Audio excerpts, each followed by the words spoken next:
Huh? Whether you have a job or you don't have a job or whatever your situation is, it doesn't require money. The money is an artificial invention of the Western corporate society. You do not need money. What you need is food, shelter, clothing, association, like that. These things are coming from your karma. That was born along with you. When you took this birth, you also inherited so much results of activities from your previous lifetime.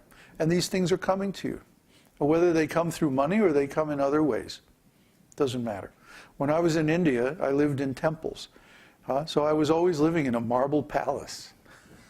I had plenty of food to eat. Sometimes we had too much food to eat, so too much prasadam. All these things were coming. And was I working? Well, no, I was doing devotional service, yeah. I was under the protection of my spiritual master. So, if I had been living outside the temple and working in a job, I would have had the same facilities. I would have lived in a nice place. I would have had nice food and so on like that. All my needs would have been taken care of. But the difference is, if I'm working in business outside the temple, then everything I do is generating karma for my next birth. It's not that we get the results of our karma in this life so much, maybe a little.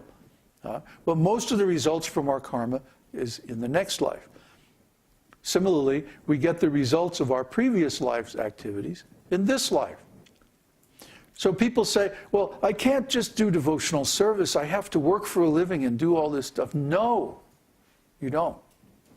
You don't. If you just stop working for a living and start preaching, you'll see Kṛṣṇa will take care of you. That's our experience. That's what we're doing. And it's working. And there's unlimited room for expansion of those activities. There are what? How many billion people in the world now? 7 billion people or something like that? Some ridiculous, absurd number. How many of them are devotees, or how many of them are engaged in some bhakti association? Just a mere handful. Just a few thousand.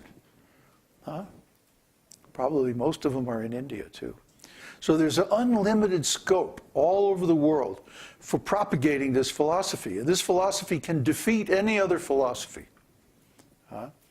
So there's an unlimited scope for preaching. And we've built up this preaching mission from nothing over the last 5 or 6 years. And yeah, there are challenges. You have to be fixed up. You have to be advanced. You have to have knowledge. You have to know the scriptures. You have to have studied and learned and contemplated the meaning of all these shastras. You have to be able to put them into practice in your own life and preach from your own experience and your own realization. But I mean, really, is there anything other to do? Is there any other meaningful engagement in this world other than teaching the means to get out of the material existence altogether? I mean, is there really any other thing that's more important to do? Just to put food in your mouth? That's easy. Anybody can do that. Everybody does that. They work and they somehow or other get food. Isn't it? So it's very easy to preach Kṛṣṇa consciousness and get the minimal necessities of life from that preaching work. It's very easy. And if you apply yourself and use a little bit of intelligence and you manage things nicely, then you can have much more than just the basics or the necessities. You can have a very nice situation. So try to understand this process of Kṛṣṇa consciousness, this esoteric teaching is so wonderful, it's so powerful. The knowledge is so grand, it's so high.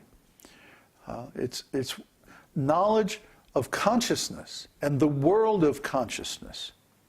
See? Knowledge of consciousness is actually much more extensive than knowledge of the material world.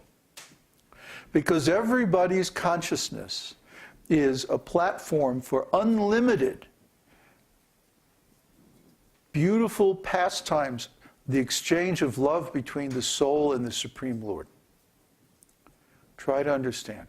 Within you, there is a whole eternal world of possibilities that you can access and you can explore through this process of Krishna consciousness. The external world is limited. It's limited in time. It was created at a certain time, exists for a certain amount of time, and then is destroyed at a particular time. So it's limited by time. It's also limited by space. We are pretty much limited to this thin little bubble of an atmosphere around the planet Earth. We can't go down into the earth, we can't go down into the sea, and we can't go higher than a certain altitude, or we can't breathe. So we're pretty much stuck in this little bubble. So we're limited by space. And our lives are also very limited in time, just 100 years at the most. In this material world, everything is limited. Everything is finite. Everything has boundaries. But the inner world is not limited. There are unlimited possibilities in the inner world. You can go into meditation, then you can just, well, you could do anything you want. And you can do it with Kṛṣṇa, who is the perfect friend. Why should you be limited by the social possibilities and the emotional possibilities and the relationship possibilities of this ordinary physical world, when you can have an eternal relationship with Kṛṣṇa that's completely unconditional? Unconditional means it's unlimited. It's not bounded. It's infinite. It has unlimited possibilities. It's like an ocean without any shore, without any bottom. And you could just get lost in that ocean and never come back. And those who attain that spiritual world, they never do come back. That's what Kṛṣṇa says in Bhagavad-gītā. Those who go there never come back to this material world. Well, why would you want to? This material world is limited in every way. So the body, even the body of a pure devotee, is going to have so many defects. We may not look, so handsome, or we may not have so many qualities that are normally considered desirable or whatever. Actually, this is our good fortune. It means that people aren't going to be interested in exploiting us. So that's the situation of most people, and that's all right. You can still become spiritually advanced, no material qualification necessary. Simply chant the holy name of the Lord. Do devotional service. Understand this teaching. Help to spread it around the world. And you can have a wonderful life of spiritual enlightenment and bliss. This is open to everybody. Of any age, of any country, of any level of education, of any physical qualification. You don't have to be beautiful, rich, famous, or any of that stuff. A little intelligence helps. But even quite ordinary, simple people can understand, if you just love Kṛṣṇa, then Kṛṣṇa responds. This is not rocket science. It's love. It's love. The problem is, in the West especially, most of us have been socialized out of the ability to love. And we have been socialized also into a state of compulsive extroversion, where we are constantly looking out through the senses. And in that kind of consciousness, you cannot approach Kṛṣṇa. So we have to change our consciousness and revive our original internal spiritual consciousness.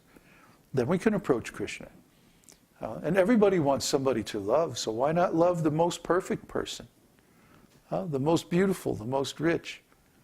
And he loves everybody. Perfectly, eternally, unconditionally. I don't know why anybody would want to try to love somebody else when they can love Kṛṣṇa. This world, the relationships are always full of problems. Well, why not have a relationship where there aren't any problems? Just have a relationship with Kṛṣṇa. It's so easy. So nice. You just chant Kṛṣṇa's name and direct your affection towards Kṛṣṇa within your own heart. And Kṛṣṇa will respond. And you'll go, oh, this is very nice. You have to be pure. That's the thing. You have to be free from the different attachments and aversions and conditioning of this material world. Then you can do. But anybody can do that. Anybody, because we're all conscious living entities. We all have consciousness, or we all are consciousness. So we can direct that consciousness in any way that we want. But why not direct it in a way that brings unlimited eternal happiness?